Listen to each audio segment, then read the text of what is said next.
রাস্তা কারো একার নয়। বীরেন্দ্র চট্টোপাধ্যায়। ধর্ম যখন বিজ্ঞানকে বলে রাস্তা ছাড়ো, বিজ্ঞান কি রাস্তা ছেড়ে দেয়?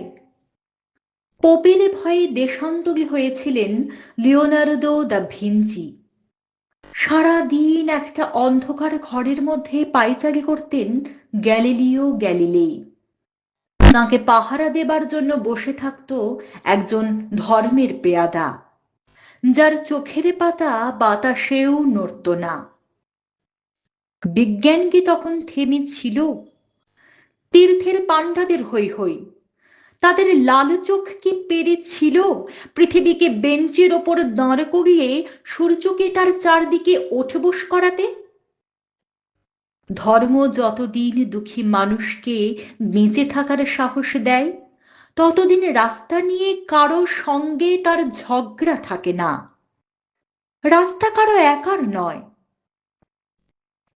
বরং তাকেই একদিন রাস্তা ছাড়তে হয়, যার স্পর্ধা আকাশ ছুঁয়ে যায়।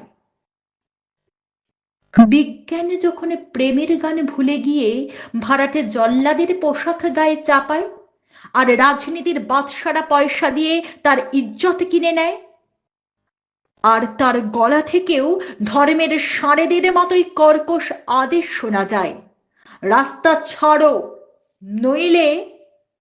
পৃথিবীর কালো সাদা হলুদ মানুষের গান, তাদের স্বপ্ন এক মুহূর্ত সেই চিৎকার শুনে থমকে তাকায়। তারপর যার যেদিকে রাস্তা, সেদিকে মুখ করে তার সামনে, আরো সামনের দিকে এগিয়ে যায়। কেউ কারোকে রাস্তা ছেড়ে দেয় না।